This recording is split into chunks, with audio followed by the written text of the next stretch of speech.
bother those cars, he thought. Why can't they come quietly? He was at the next station before either he or his driver realized what had happened. When Gordon and Henry heard about the accident, they laughed, boasting. Fancy allowing cows to break your train. They wouldn't dare do that to us. We'd show them. Old Toby was cross. You couldn't help it, Edward. They've never met cows. I have. I know the trouble they are.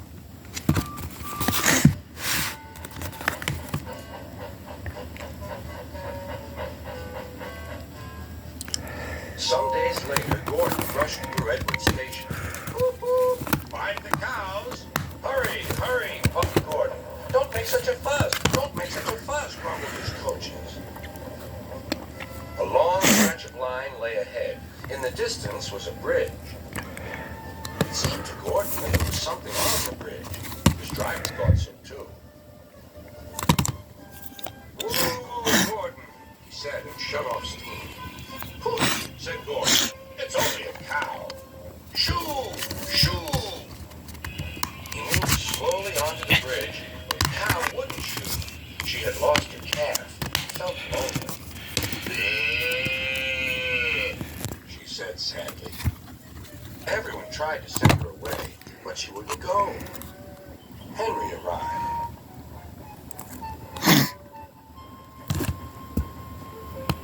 What's this? A cow? I'll soon settle her. Be off! Be off!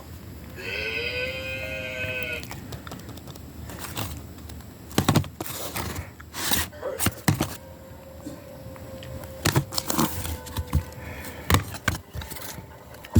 At the next station, Henry's conductor told him about the cow and warned the signalman that the line was blocked. That must be Bluebell, said the porter. Her calf is here, looking for her mother. Percy will take her along.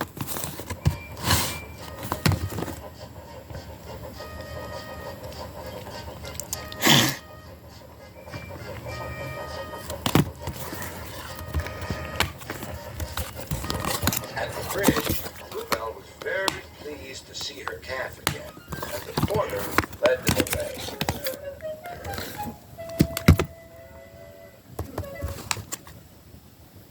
Not a word.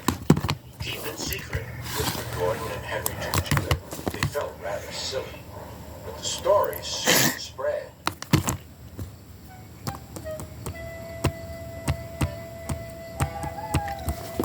Well, well, well, chuckled Edward. Two big engines afraid of a cow. Afraid? Rubbish, said Gordon. We didn't want the poor thing to hurt herself by running up against us. We stopped so as not to excite her. You see what I mean, my dear Edward? Yes, Gordon, said Edward. Gordon felt somehow that Edward saw only too well.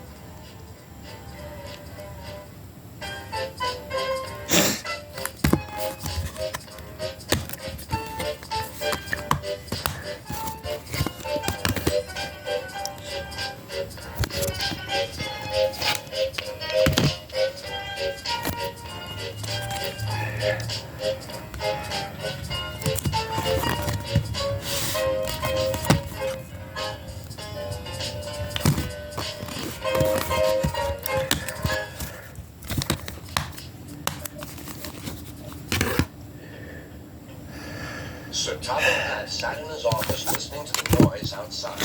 The passengers were angry. The station master came in. There's trouble in the shed, sir. Henry is sulking. There's no train, and the passengers are saying this is a bad railway. Indeed, said Sir Topham Hatt. We cannot allow that. He found Gordon, James, and Henry looking very cross. Come along, Henry. It's time your train was ready. Henry's not going, said Gordon. We won't shunt like little tank engines. That was Thomas's job. We're important tender engines. You fetch our coaches and we will pull them. Tender engines don't shunt.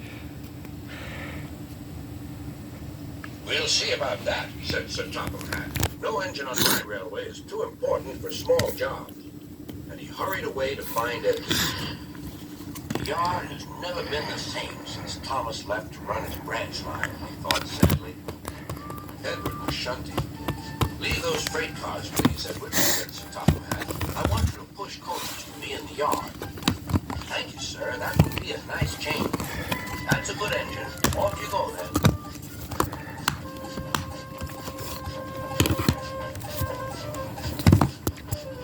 So Edward found coaches with 3 engines, and that day the trains ran as usual.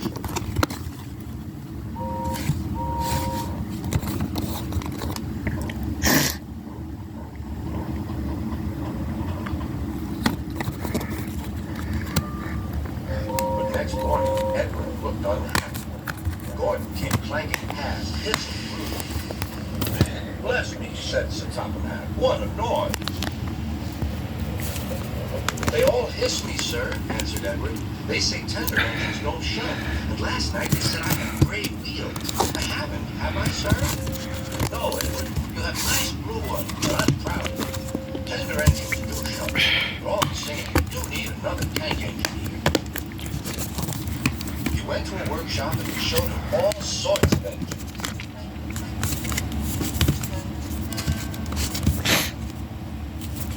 At last he saw a smart little green engine with 4 wheels. That's the one, he thought. If I choose you, will you work hard? Oh, sir. Yes, sir. That's a good engine. I'll call you Percy. Yes, sir. Thank you, sir. And Sir Topham Hatt brought Percy back to the yard. Edward, he called. Here's Percy. Will you show him everything? Percy soon learned what he had to do. They had a hack left.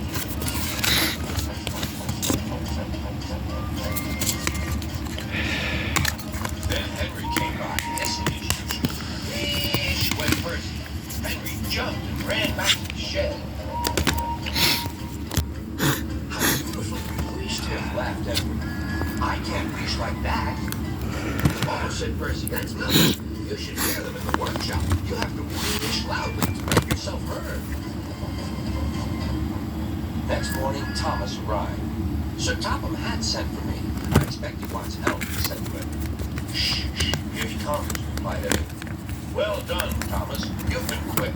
Listen, Henry, Gordon, and James are sulky. They say they won't shunt like little tank engines. So I have shut them up, and I want you both to run the line for a while. Little tank engines indeed, snorted Thomas. We'll show them. And Percy will help too. Oh, sir. Yes, sir. Please, sir, answered Percy. Edward and Thomas worked the main line, greeting each other as they passed by. Percy puffed along the branch line. Thomas was anxious about Annie and Paradise, but both driver and conductor promised to take care of them. There were fewer trains, but the passengers didn't mind. They knew that 3 other engines were having a lesson. Gordon, James, and Henry, cold, lonely, and miserable. They wished now they hadn't been so silly.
Thomas the Tank Engine has worked his branch line for many years. He knows it very well.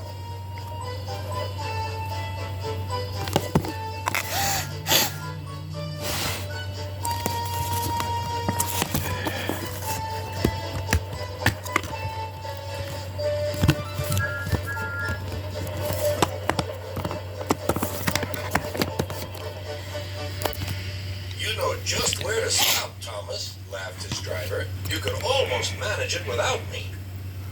Thomas had become conceited. He didn't realize his driver was joking. Later, he boasted to the others. Driver says I don't need him now. Don't be so daft, snorted Percy. I'd never go without my driver, said Toby earnestly. I'd be frightened. Huh, boasted Thomas. I'm not scared. You'd never dare. I would then. You'll see. The next morning, the firelighter came. Thomas drowsed comfortably as the warmth spread through his trailer. Percy and Toby were still asleep. Thomas suddenly remembered. Silly stick in the mud, he chuckled. I'll show them. Driver said I could manage without him. I'll just go out, then I'll stop and whoosh. That'll make them jump. Thomas thought he was being clever, but really he was only moving because a careless cleaner had meddled with his controls. He soon found his mistake. He tried to whoosh, but he couldn't. He tried to stop, but he couldn't. He just kept rolling along. He didn't dare look at what was coming next. There was the station master's house. The station master was about to have breakfast. Horrors, cried Thomas, and shut his eyes. The house rocked, broken glass tinkled, plaster was everywhere. Thomas had collected a bush on his travels. He peered into the room through its leaves. He couldn't speak. The station master was furious. His wife picked up her plate. You miserable engine, she scolded. Just look what you've done to our breakfast. Now I shall have to cook some more. She banged the door. More plaster fell. This time it fell on Thomas. Thomas felt depressed. Workmen propped up the house with strong poles and laid rails toward the garden. And then the Scottish twin engines Donald and Douglas arrived.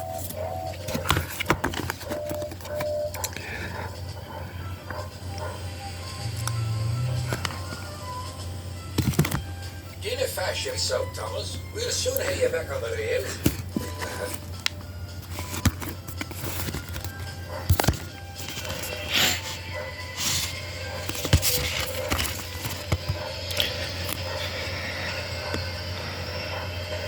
Donald and Douglas, puffing hard, managed to haul Thomas back to safety. Bits of fencing, a bush, and a broken window frame festooned his front, which was badly twisted. The twins laughed and left him. Thomas was in disgrace. There was worse to come. You're in a lot of trouble, Thomas. I know, sir. I'm sorry, sir. Thomas's voice was muffled behind his bush. You must go to the works and have your front mended. It will be a long job. Yes, sir. Meanwhile, a diesel rail car will do your work. A diesel, sir? Thomas sputtered. Yes, Thomas. Diesels always stay in their sheds till they are wanted. Diesels never gallivant off to breakfast in station masters' houses.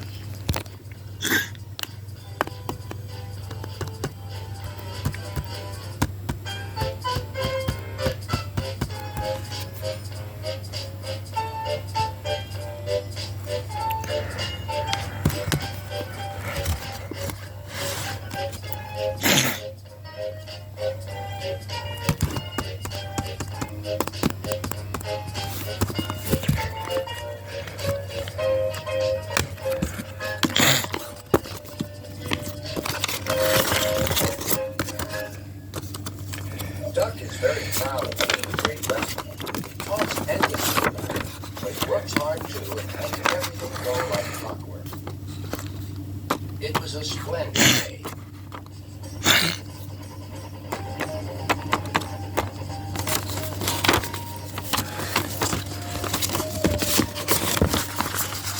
Hard and coaches behaved well. The passengers even stopped grumbling. But the engines didn't like having to fuss about it. There are two ways of doing things, Duck told them. The Great Western way or the wrong way. I'm Great Western and don't we know it, they groaned.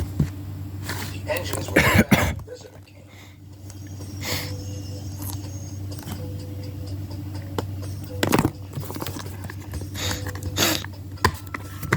He purred smoothly towards him. So Topham had introduced him. Here is Diesel. I have agreed to give him a trial. He needs to learn. Please teach him, Duck. Good morning, purred Diesel in his oily voice. Pleased to meet you, Duck. Is that James and Henry and Gordon too? I am delighted to meet such famous engines.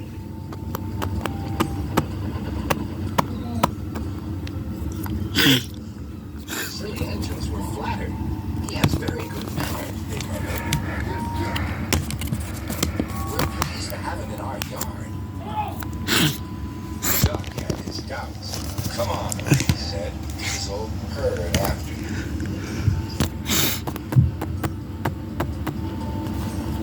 Your worthy Sir Topham had to do for Diesel looked hurt. Your worthy Sir Topham Hatt thinks I need to learn. He is mistaken. We Diesels don't need to learn. We know everything. We come to a yard and improve. We are revolutionaries. Oh, said Duck. If you're Rebel perhaps you can collect my cars while I fetch Gordon's coach. Diesel, delighted to show off, purred away. When Duck returned, Diesel was trying to take some cars from the siding. They were old and empty. They'd not been touched for a long time. Diesel found it hard to move. Pull! Push! Backwards, forward! Oh! Oh! The cars groaned. We can't! We won't! Duck watched her interest. Diesel lost patience. He roared. Gave a great heave. The cars jerked forward. Oh! They screamed. We can't! We won't! Some of their their brakes snapped, the gear jammed in the sleepers. Chuck Duck. Diesel recovered and tried to push the cars back, but they wouldn't move. Duck ran quietly round to collect the cars. Thank you for arranging these, Diesel. I must go now. Don't you want this luck? No, thank you. Diesel spoke. And I've taken all this trouble. Why didn't you tell me? You never asked me. Besides, said Duck, you were having some fun being whatever it was you said. Goodbye.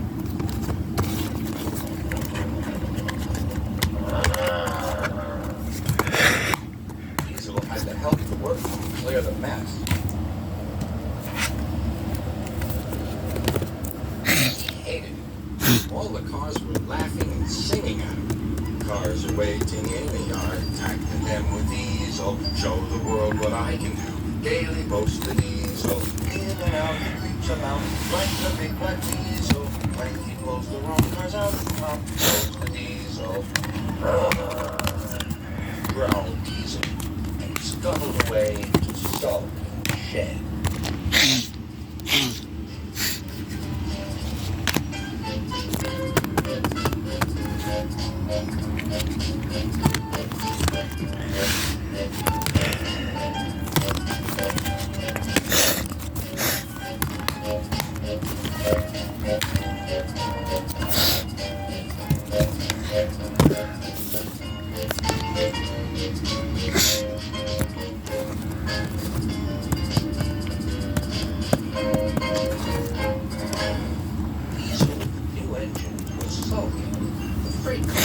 Stop singing rudely at him.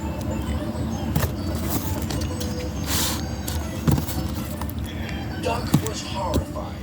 Shut up, he ordered, and bumped them hard. I'm sorry our cars were rude to you, Diesel. Diesel was still furious. It's all your fault. You made them laugh at me. Nonsense, said Henry. Duck would never do that. We engines have our differences, but we never talk about them to the cars. That would be disgraceful, said Gordon. Disgusting, put in James. Despicable, finished Henry. Diesel hated Duck. He wanted him to be sent away, so he made a plan. He was going to tell lies about Duck. Next day, he spoke to the cars. I see you like jokes. You made a good joke about me yesterday. I laughed and laughed. Duck told me one about Gordon. I'll whisper. Don't tell Gordon where I told you. And he sneaked away. Come on, the car. Gordon will be cross with Duck when he knows. Let's tell him and get back at Duck for bumping us. They laughed cruelly at the engines as they went by.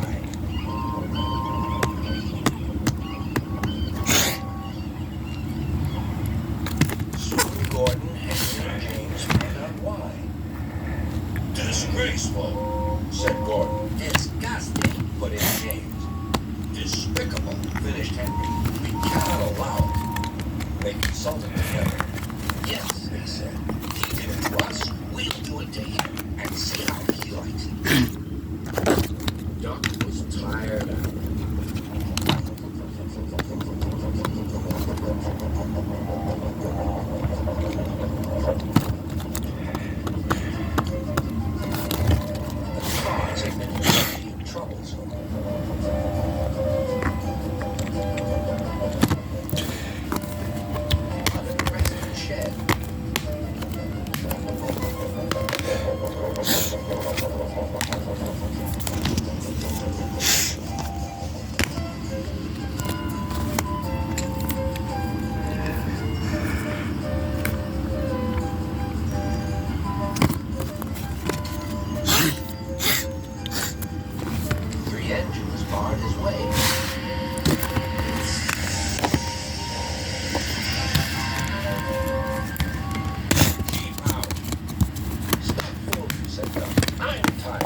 So are we, hissed the engine.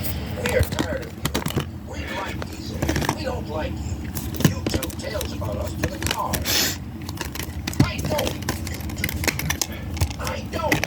You do. So Topham had key to stop the noise. Sausage, spluttered Gordon. Rusty red scrap iron, hissed Jake. I'm old square wheel, fumed Henry. Well, Doc, consider it. I only wish, sir, he said gravely, that I'd called those things myself. The dome fits. He made cars laugh at us into the engine. The top of hat recovered. Trying not to laugh at yourself. Did you, Doc? It's nonsense. No steam engine would be as mean as that.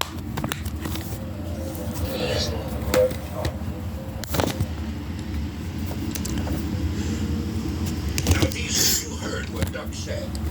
I can't understand it, sir. To think that Duck of all engines, I'm dreadfully pleased, sir. But no, nothing. I see, said Santana. I'm sorry, Dan, but you must go to Edwards Station for a while. I know he'll be glad to see you. As you wish, sir. Duck followed sadly away, while deep smoke was triumph.